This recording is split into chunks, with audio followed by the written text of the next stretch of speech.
Assalamualaikum warahmatullahi wabarakatuh. Selamat menjalani aktivitas kalian masing-masing. Oke, perkenalkan, nama saya Ajeng Agustiana dari Fakultas Ekonomi dan Bisnis, Prodi Manajemen. Agenda saya hari ini adalah mempresentasikan hasil PPT saya dengan mata kuliah Sistem Informasi Manajemen, dosen pengampu Bu Sri Hastuti Esos MM, yang berjudul Teknologi Informasi pada Bidang Kesehatan. Oke, pada slide berikutnya yang akan kita bahas pada presentasi ini, yang pertama ada era industri 4.0 bagi bidang kesehatan, lalu ada peranan teknologi informasi pada bidang kesehatan, lalu sistem informasi kesehatan, Electronic Health Record atau EHR, dan monitoring pasien berbasis IoT. Selanjutnya, masa pandemi COVID-19 tanpa disadari langsung tidak langsung telah merubah pola perilaku masyarakat dalam berbagai bidang yang mengharuskan untuk menggunakan dan memanfaatkan teknologi digital dalam aktivitas sehari-hari. Berbagai layanan publik yang memanfaatkan teknologi informasi adalah salah satu implementasi dalam revolusi 4.0 dengan mengintegrasikan dunia fisik, digital, dan biologis yang memengaruhi semua disiplin ilmu, ekonomi, industri, dan pemerintah. Industri 4.0 menggambarkan tren yang berkembang menuju otomatis dan pertukaran data dalam teknologi dan proses dalam industri. Tren tersebut diantaranya sistem informasi, Internet of Things, teknologi artificial intelligence, smart system, sistem komputasi awan, dan lain sebagainya. Proses industri berbasis Internet of Things menciptakan alur proses industri yang dilengkapi dengan konektivitas nirkabel dan sensor untuk memantau dan memvisualisasikan seluruh proses produksi. Selain melakukan pemantauan dan visualisasi, konsep industri berbasis Internet of Things dapat membuat keputusan dalam memecah masalah dan melacak proses berdasarkan data real-time yang diperoleh. Dalam perkembangannya, era industri telah mengalami 4 tahap sebagai berikut. Yang pertama, era industri generasi pertama sekitar abad 18 dengan ditandai munculnya mesin uap seperti gambar di atas. Lalu ada era industri generasi kedua ditandai dengan kemunculan pembangkit tenaga listrik. Penemuan ini memicu kemunculan pesawat telepon, mobil, pesawat terbang, dan lainnya. Lalu era industri generasi yang ketiga ditandai dengan kemunculan teknologi digital dan internet. Yang keempat, era industri generasi yang keempat sekarang ini sering disebut sebagai revolusi industri 4.0. Perkembangan teknologi dan informasi selama beberapa dekade terakhir membawa dampak besar terhadap dunia industri seluruh dunia, bidang kesehatan maupun informasi teknologi lainnya. Kemajuan teknologi telah membawa evolusi yang sangat cepat di setiap sektor, tidak terkecuali bidang kesehatan. Teknologi informasi kesehatan mampu meningkatkan kualitas pelayanan kesehatan mulai dari mengolah, menyimpan, dan bertukar informasi kesehatan melalui media elektronik. Dunia kesehatan mengalami perubahan yang cukup besar dengan melakukan berbagai inovasi kesehatan berbasis teknologi informasi untuk memberikan kemudahan bagi pasien dalam mendapatkan layanan kesehatan. Integrasi teknologi informasi dalam bidang kesehatan dapat meningkatkan kualitas pelayanan yang optimal bagi pasien yang serta menjadi lebih efisien dari segi biaya. Peranan integrasi teknologi informasi pada bidang kesehatan antara lain yang pertama, manajemen data pasien secara elektronik. Yang kedua, pendukung keputusan klinis. Yang ketiga, pencatatan penyakit berbasis komputer. Keempat, aplikasi kesehatan berbasis mobile.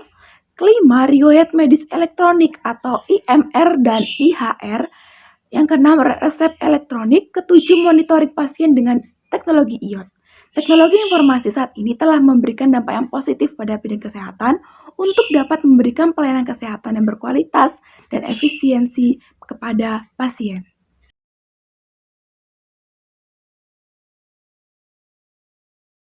Sistem informasi kesehatan adalah seperangkat tatanan yang meliputi data, informasi, indikator, prosedur, perangkat, teknologi, dan sumber daya manusia yang saling berkaitan dan dikelola secara terpadu untuk mengarahkan tindakan atau keputusan yang berguna dalam mendukung pembangunan kesehatan.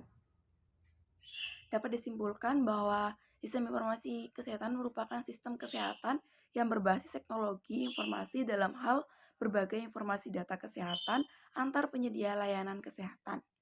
Sistem ini akan memberikan report atau laporan yang akan memudahkan koordinasi antara penyedia layanan kesehatan dengan cepat dan akurat. Beberapa pertimbangan mengapa setiap penyelenggara layanan kesehatan diwajibkan untuk mengembangkan sistem informasi kesehatan antara lain. Yang pertama, peningkatan pelayanan terhadap pasien. Setiap pasien akan menginginkan pelayanan kesehatan yang cepat tanpa melalui proses yang panjang atau berbelit-belit. Sistem informasi kesehatan yang menjawab semua keluhan yang dirasakan oleh pasien selama ini dalam mendapatkan pelayanan kesehatan. Seluruh data pasien akan tersimpan secara elektronik pada komputer sehingga memudahkan penyelenggara kesehatan dalam memberikan pelayanan dan dapat mempersingkat alur proses pelayanan yang akan memberikan pada kepuasan dan kenyamanan pasien berobat. Yang kedua, meningkatkan keselamatan pasien. Semua data pasien akan tersimpan pada sistem informasi kesehatan yang akan menjadi sebuah basis data kesehatan. Data tersebut digunakan oleh penyedia layanan kesehatan, tenaga medis, dan pihak yang membutuhkan sebagai dasar dan evaluasi untuk mengurangi resiko kesalahan prosedur dalam perawatan pasien yang dapat mengancam keselamatan pasien itu sendiri. Yang ketiga, ada perbaikan dalam perawatan pasien. Sistem informasi kesehatan memberikan data yang bisa dijadikan perangkat kerja lengkap bagi penyedia layanan kesehatan untuk membantu tenaga medis berinteraksi dan berkonsultasi dengan pasien, sehingga terjadi hubungan yang baik antara penyedia dan pasien dalam hal memberikan perawatan yang lebih efisien. Yang keempat, ada analisis kinerja pelayanan kesehatan. Sistem informasi kesehatan memungkinkan penyedia layanan kesehatan untuk menganalisis kinerja dalam memberikan pelayanan terhadap pasien. Hal ini dapat digunakan untuk perbaikan dan pengembangan layanan kesehatan yang lebih baik ke depannya. Slide selanjutnya ada menghindari kesalahan medis. Sistem informasi kesehatan mengelola dokumen medis secara otomatis dengan komputerisasi. Dokumen medis ini sangat diperlukan oleh tenaga medis sebelum melakukan tindakan medis terhadap pasien. Data medis yang dihasilkan oleh sistem akan menjadi acuan bagi tenaga medis untuk menghindari berbagai kesalahan pengobatan dan perawatan sehingga keselamatan pasien dapat terjamin. Lalu ada efisiensi biaya. Dengan adanya sistem informasi kesehatan akan menghemat biaya dari segi sumber daya dan material. Karena sebagian besar data medis sudah diproses secara digital. Lalu menghemat waktu. Sistem informasi kesehatan juga membantu menghemat waktu dalam perawatan dan penanganan pasien sehingga koordinasi menjadi lebih cepat. Lalu peningkatan kepuasan pasien. Dengan menambahkan nilai pada proses klinis sistem informasi kesehatan, tidak hanya memudahkan pekerjaan sehari-hari tenaga administrasi kesehatan, tetapi juga meningkatkan kepuasan pasien.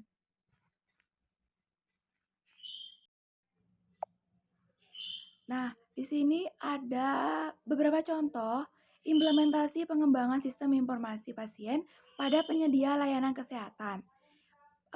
Antara lain ada sistem informasi manajemen rumah sakit atau SIM-RS, adalah sistem teknologi informasi komunikasi yang memproses mengintegrasikan seluruh alur proses pelayanan rumah sakit dalam bentuk jaringan koordinasi, pelaporan, dan prosedur animasi untuk memperoleh informasi secara tepat dan akurat. Seperti pada gambar di samping, itu adalah web atau laman dalam SIM-RS. Lalu yang selanjutnya tuh ada sistem penjadwalan pasien. Jadi pasien dapat menjadwalkan janji temu mereka sendiri hanya dengan mengakses sistem penjadwalan secara online. Dengan cara ini, pasien tidak perlu mengantri lagi untuk bertemu dan konsultasi dengan dokter. Nah, lalu itu ada sistem sistem resep elektronik atau e-prescribing. Sistem ini dirancang untuk mempercepat proses pemberian resep kepada pasien. Jadi seluruh data resep akan disimpan dalam komputer yang nantinya akan digunakan sebagai evaluasi pemberian resep berikutnya. Ada gambarnya ya, ini di sebelah gambar web atau laman dalam resep prescribing ini atau resep elektronik ini. Yang terakhir itu ada sistem pemantauan pasien jarak jauh. Jadi, sistem ini tuh pemantauan pasien jarak jauh yang sangat berguna bagi pasien yang menderita masalah kesehatan kronis. Dokter menggunakan informasi yang dikumpulkan melalui sistem ini untuk memantau status kesehatan pasien dari jarak jauh dan melakukan evaluasi perawatan terhadap pasien jika membutuhkan intervensi medis yang serius. Selanjutnya, IHR merupakan bentuk perkembangan teknologi informasi berupa sistem dokumentasi kesehatan digital yang dapat memberikan tampilan data secara otomatis sebagai pendukung dalam kelengkapan dan keakuratan data yang diharapkan mampu meningkatkan keselamatan pasien. Lalu tujuan utama penerapan EHR sebagai berikut. Yang pertama, meningkatkan kualitas perawatan dengan mengurangi resiko kesalahan medis. Yang kedua, menyediakan sarana komunikasi yang efektif dalam berbagai informasi antara penyedia layanan kesehatan. Yang ketiga, mengumpulkan informasi kesehatan untuk tujuan pendidikan dan penelitian.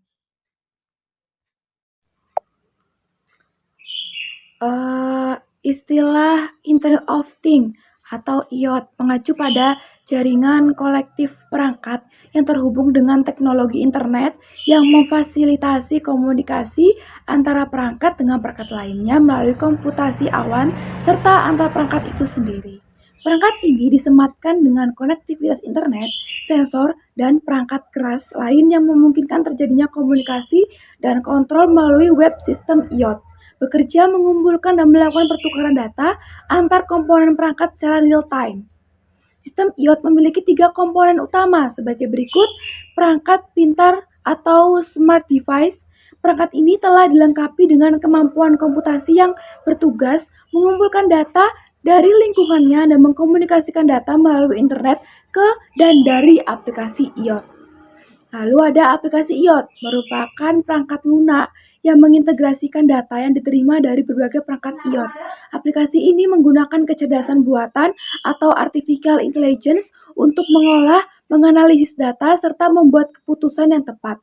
Keputusan ini dikomunikasikan kembali ke perangkat IoT untuk merespon dengan menampilkan report atau eksekusi perintah.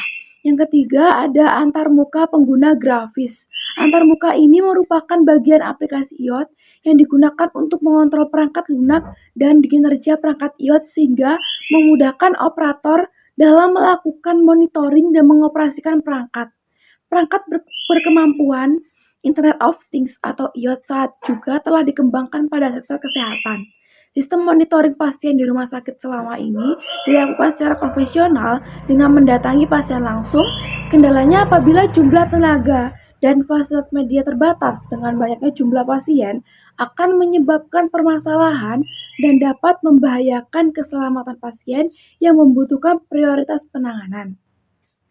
Sistem IoT ini memungkinkan tenaga medis atau penyedia layanan kesehatan untuk melakukan pemantauan dari jarak jauh sehingga dapat meminimalisir resiko yang dapat mengancam keselamatan pasien. Pemantauan dilakukan berdasarkan data yang dikirimkan oleh perangkat IoT untuk keperluan diagnosa, perawatan, dan potensi tindakan kesehatan untuk menjaga pasien tetap aman walau berada dalam jarak yang jauh. Selain itu, pemantauan kesehatan pasien dari jarak jauh juga membantu mengurangi lama rawat inap di rumah sakit dan pasien bisa merasakan dalam perawatan. Sistem pasien berbasis ini memiliki dampak besar perawatan pelayanan di mana merasa tetap walau tidak bertemu secara langsung dengan dokter atau medis sehingga dapat meningkatkan hasil pengobatan. Penerapan teknologi AI pada kesehatan antara lain ada yang pertama dukungan dalam keputusan klinis. Teknologi AI memiliki kemampuan untuk menyimpan dan memproses kumpulan data medis yang besar menjadi sebuah basis data pengetahuan dan memfasilitasi pemeriksaan secara individual oleh pasien. Hal ini sangat membantu dokter dan tenaga medis untuk mendeteksi faktor risiko dalam memberikan pelayanan perawatan kesehatan pasien. Sistem pendukung keputusan diagnosa penyakit dan sistem pakar adalah contoh penerapan AI untuk mendukung keputusan klinis. Lalu, robot bedah berbasis AI, kolaborasi teknologi AI dengan robot telah menjadi inovasi baru dalam operasi bedah mesin. Robot AI mampu mengembangkan metode operasi bedah yang lebih akurat dengan resiko yang minimal. Mesin robot AI banyak digunakan untuk membantu dalam operasi bedah yang membutuhkan ketepatan dan akurasi yang tinggi pada organ vital, misalnya operasi bedah jantung.